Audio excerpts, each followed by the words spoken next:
Ayan, good afternoon sa aking mga friend na legit dyan. Kahit na nakakalimutan ko ang aking in-upload, minsan hindi ko nalagyan ng harang. Madalas, hindi ko nalagyan ng thumbnail.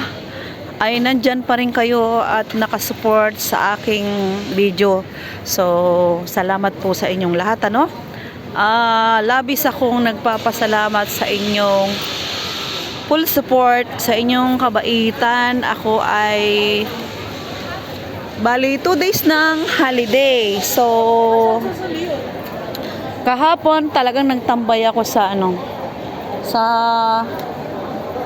boarding house lang. 56.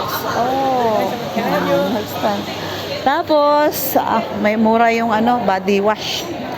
Tapos, ngayon, palibasa, inayos ko yung aking gamit na ibabox ay ayun, medyo tinulungan ko din yung aking isang ka-boardmate dahil sabay kami na day off.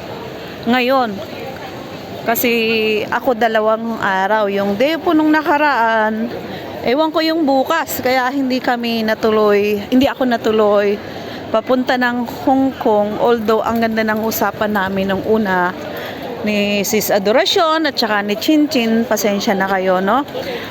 Dahil syempre, amo first at no choice din ako. Sa ayaw sa gusto ko ay sila pa rin ang susundin ko, kasi minsan na ako hindi lang minsan, many times na ako sa kanila na may ganito is ganito. So boss yun, at trabaho din naman ang hanap natin kahit na tayo ay may edad na, as long as kaya pa, no? So malaki pa ang maiaambag natin sa pamilya, kaya tis lang.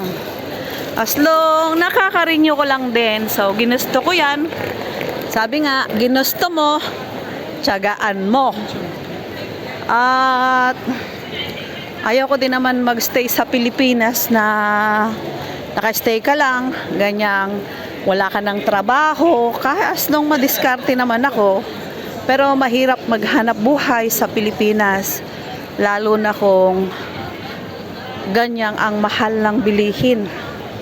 So kahit malayo, at mas masarap kasi talaga ang sama-sama, no? So sama-sama nga, wala ka namang maitulong kapag emergency, ay sanay naman tayo na malayo, at sanay naman na rin ang mga anak ko. Lumaki din sila na nasa trabaho ako, marunong naman na sila kung paano ang sistema sa buhay. Kaya tiis muna ako dito hanggat kaya.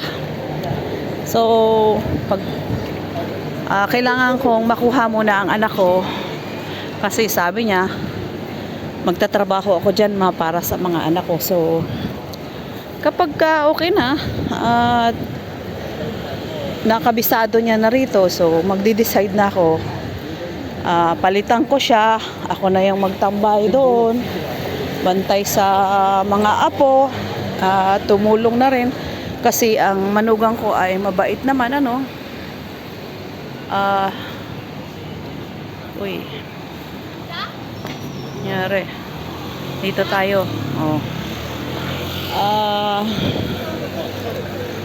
para makatulong sa kanila dahil sa pagpapaaral ng mga apo. Uy, hugot na naman to, free wifi in McDonald's. Kaya kung sa mga taga Hong Kong na naghahanap po ng wifi, pumunta lang kayo dito sa McDonald's. From Sinada Square, doon yung papunta ng Putol. So diretso lang kayo dito. Ayan, McDonald's. So kung gusto niyo naman kumain sa Cafe de Coral, meron dito at saka sa KFC. So usog ka lang konti. Dahil dito ang way, ang ko talaga guys ay mga kaibigan, mga kalalabs, mga legit friend. Shout out po sa inyong lahat. Dito ang way ko papunta sa China Telecom. Dahil nabasa ko sa post ng Philippine ano doon na need mag ano ng SIM card i-upgrade. So ayun, ura-urada akong bumaba kahit as long tinatamad talaga ako. Ewan ko ba, basta kasi nasa boarding house na ako ay tamad na akong lumabas. Kapag naman nasa labas na ako, ayoko na ding pumasok muna. Maglalagalag ako kasi yun yung time na ano na pagkakataon kong nasa labas. Kahit may nagtatawag sa akin kaibigan ko si Negrita, "Where are you?" Oh, ayan ang mga Thailander, oh. Oh, ayan. Oh, yummy! Thank you.